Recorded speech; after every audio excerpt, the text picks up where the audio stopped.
Assalamualaikum warahmatullahi wabarakatuh. Bismillahirrahmanirrahim. Apa kabar nih sobat belajarku? Aku harap semoga semuanya baik-baik saja ya. Kalaupun ada yang sakit, semoga cepat sembuh, dan yang masih sehat harus tetap jaga kesehatan terus.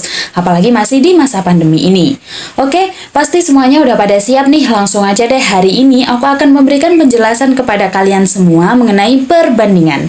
Eits, sebelum itu jangan lupa buat teman-teman untuk menyiapkan selembar kertas untuk menuliskan jawaban di setiap pertanyaan yang ada di dalam video sebagai nilai keaktifan siswa. Nah, jadi teman-teman semua nggak boleh skip-skip videonya, harus ditonton dari awal hingga akhir. Kalian bisa pause videonya saat menuliskan jawaban dari pertanyaan di video. Dan jangan lupa untuk menuliskan identitas nama, kelas, nomor absen, dan cobalah jujur kepada diri sendiri ya. Jangan lupa juga menyiapkan perlengkapan belajar lainnya. Oke, langsung saja pembahasan kita kali ini adalah mengenai perbandingan. Mungkin semuanya udah nggak asing lagi dengan kata perbandingan. Yuk, simak penjelasannya berikut. Yang pertama adalah konsep perbandingan dua besaran bersama. Masalah perbandingan sering dijumpai dalam kehidupan sehari-hari. Misalnya ketika melihat pohon sawit yang memiliki ukuran tinggi yang berbeda. Teman-teman ada yang udah pernah lihat pohon sawit secara langsung belum nih? Pohon sawit yang memiliki ukuran yang rendah dapat dengan mudah diambil buah sawitnya tanpa menggunakan alat bantu. Berbeda dengan pohon sawit yang memiliki ukuran yang tinggi, sehingga pekerja tidak dapat mengambil buah sawit, maka perlu menggunakan alat bantu. Berdasarkan ilustrasi tersebut, dapat dikatakan bahwa perbandingan identik dengan pecahan. Sedangkan perbandingan tidak akan berubah jika dikalikan atau dibagi dengan bilangan lain. Selain itu, perbandingan bisa dibagi dengan membagi suku pertama atau mengalikan suku kedua. Perbandingan juga bisa dikalikan dengan suatu bilangan dengan cara mengalikan bilangan pertama dengan bilangan tersebut dan sebaliknya untuk suku kedua. Nah, dari sini terdapat 3 cara berbeda yang dapat digunakan dalam menyatakan suatu perbandingan.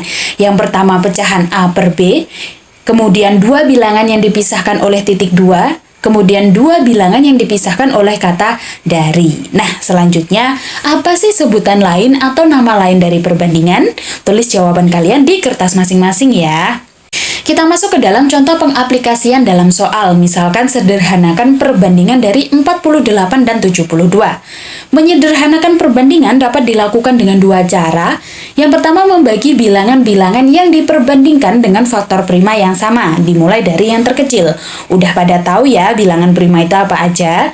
Dan yang kedua, prosesnya berhenti ketika tidak ada faktor bilangan prima lagi yang dapat membagi bilangan-bilangan yang diperbandingkan. Contohnya tersaji di dalam tabel berikut. Nah, baris terakhir pada tabel merupakan nilai perbandingan bentuk yang paling sederhana dari 48 dan 72. Jadi, 48 dibanding dengan 72 sama dengan 2 dibanding 3. Nah, jadi bagaimana sih cara menyederhanakan perbandingan itu? Tulis jawaban kalian lagi ya. Berikutnya, teman-teman sudah pernah belajar fisika tentang besaran kan ya? Dalam fisika terdapat besaran pokok dan besaran turunan. Besaran pokok adalah besaran yang satuannya telah ditetapkan terlebih dahulu. Terdapat 7 besaran pokok dalam fisika. Besaran berdasarkan satuan internasional, ada panjang dengan satuan meter, massa dengan kilogram, waktu dengan second, temperatur dengan Kelvin, kuat arus dengan ampere, intensitas dengan kandela, dan jumlah zat dengan mol. Nah, bisakah teman-teman menyebutkan beberapa macam satuan dari besaran? Coba sebutkan dan dituliskan pada lembar jawaban kalian. Ternyata teman-teman, hal yang harus diperhatikan dalam membandingkan suatu besaran adalah kesamaan dari jenis besaran-besaran tersebut. Misalkan besaran massa hanya dapat dibandingkan dengan besaran massa. Besaran massa tidak dapat dibandingkan dengan besaran panjang karena besaran massa tidak sejenis dengan besaran panjang. Selanjutnya, selain kesamaan jenis besaran yang digunakan, hal apa lagi sih yang harus diperhatikan dalam membandingkan suatu besaran? Jangan lupa ditulis di kertas kalian ya. Selanjutnya yaitu perbandingan 2 besaran dengan satuan sama. Perbandingan 2 besaran dengan satuan sama yaitu perbandingan dengan besaran dan satuannya itu sama. Misalnya perbandingan massa badan merupakan 2 besaran yang sejenis karena massa badan memiliki satuan yang sama yaitu kilogram.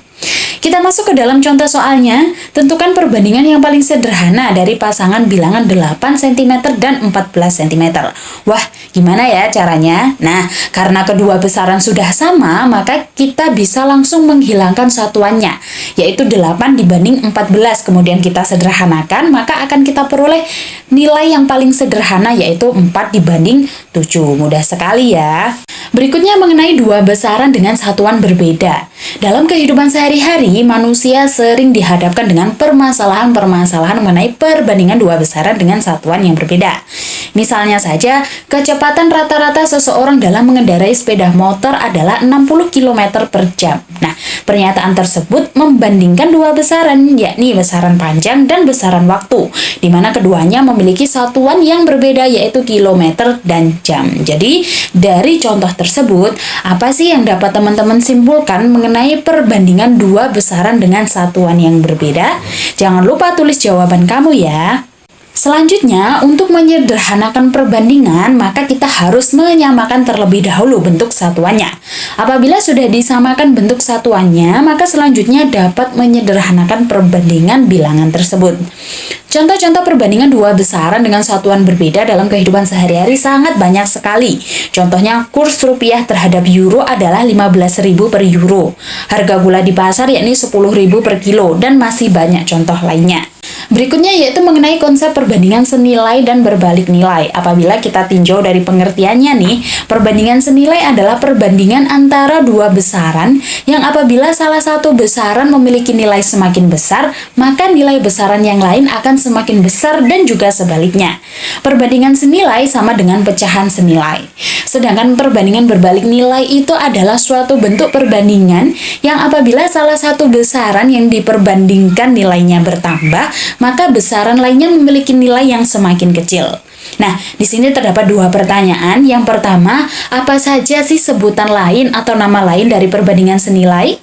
Dan yang kedua, apa sih syarat suatu perbandingan dikatakan sebagai perbandingan berbalik nilai? Tulis jawaban kalian. Selanjutnya kita masuk dalam contoh permasalahan perbandingan senilai. Seseorang memiliki pekerjaan memungut biji sawi pada blok sawit tertentu sesuai jadwal setiap harinya. Para pekerja diberikan upah sebesar 36.000 setiap 2 karung biji sawit yang dikumpulkannya. Pertanyaannya adalah berapa upah yang diterima pekerja sawit jika ia dapat mengumpulkan 6 karung biji sawit? Dan bagaimana prediksi upah jika biji sawit yang terkumpul sebanyak 10 karung? Oke, pertama perbandingan banyak kelapa sawit dan upah pekerja kita sajikan dalam bentuk tabel. Banyak kelapa sawit 2 karung dan upah pekerjanya 36.000. Demikian pula untuk setiap kelipatan 2, maka upah pekerja juga akan bertambah sebesar 36.000. Seperti pada tabel ini. Nah, jika kita perhatikan, memang semakin besar nilai yang terdapat pada kolom banyak kelapa sawit dalam karung, maka banyaknya upah pekerja juga semakin besar. Terlihat sekali ya perbandingan pada baris ke-1 dan baris kedua. Nah, lalu berdasarkan perbandingan dari banyaknya kelapa sawit terhadap upah pekerja dari tabel tersebut, apa yang dapat teman-teman simpulkan? Catat di lembar kertas kalian ya. Selanjutnya, kita perhatikan perbandingan pada baris kedua dan baris ketiga. Jika banyak kelapa sawit ditambah lagi 2 karung, maka banyaknya upah pekerja semakin bertambah terus. Nah, sehingga dapat kita selesaikan dua pertanyaan masalah tadi. Yang pertama adalah upah yang diterima pekerja sawit jika dapat mengumpulkan 6 karung biji sawit adalah 108.000 ya, baris nomor 3 pada tabel. Kemudian yang kedua, upah yang diterima pekerja sawit jika dapat mengumpulkan 10 karung biji sawit adalah 180.000, baris nomor 5 pada tabel. Nah, pertanyaan berikutnya, apa saja dua metode yang digunakan dalam menyelesaikan masalah perbandingan senilai? Jangan lupa tulis di kertas kalian. Berikutnya yaitu permasalahan terkait perbandingan berbalik nilai. Pada suatu hari, seorang peternak memiliki 30 ekor domba dan mempunyai persediaan makanan selama 15 hari. Jika peternak itu menjual 5 ekor domba, maka berapa hari persediaan makanan akan habis? Pertama, perbandingan banyak domba dan banyak hari kita sajikan dalam bentuk tabel, di mana tabelnya tersaji seperti ini. Nah, berdasarkan tabel, kita bisa operasikan secara aljabar dengan perbandingan berbalik nilai. Ya, di sini kita bandingkan 30 domba dengan 25 domba, kemudian Y hari itu maksudnya adalah hari persediaan makanan itu akan habis oleh 25 domba, dan kita bandingkan dengan 15 hari dari persediaan makanan yang dihabiskan oleh 30 domba. Kemudian kita kalikan silang, kemudian kita operasikan secara aljabar, maka akan kita peroleh nilai Y-nya adalah adalah 18. Jadi, persediaan makanan akan habis selama 18 hari untuk 25 ekor domba. Berdasarkan pada masalah ini, semakin sedikit jumlah domba, maka semakin lama persediaan makanan akan habis. Perbandingan antara banyak domba dengan lama hari persediaan makanan habis merupakan salah satu contoh perbandingan berbalik nilai. Nah, jadi apa sih perbedaan antara perbandingan senilai dan perbandingan berbalik nilai yang kamu ketahui? Tulis lagi ya di kertas jawaban kamu. Subbab pembahasan kita yang terakhir yaitu menyelesaikan masalah perbandingan pada peta dan juga model. Teman-teman udah tahu skala ya. Skala merupakan perbandingan antara ukuran gambar dan ukuran sebenarnya. Misalkan suatu gambar ditujukan dengan skala 1:150. Artinya apa? Artinya adalah setiap jarak 1 cm pada gambar mewakili 150 cm jarak sebenarnya. Dengan demikian, skala adalah perbandingan antara jarak pada gambar dengan jarak sebenarnya yang dirumuskan sebagai berikut, yaitu skala sama dengan jarak pada peta dibagi dengan jarak sebenarnya. Nah, selanjutnya, di manakah kita dapat menjumpai skala? Tulis jawaban kalian ya. Kita bahas contoh soalnya, perhatikan gambar berikut. Pada gambar di atas, kota Makassar ke kota Watampone tertulis skala 1:2 juta.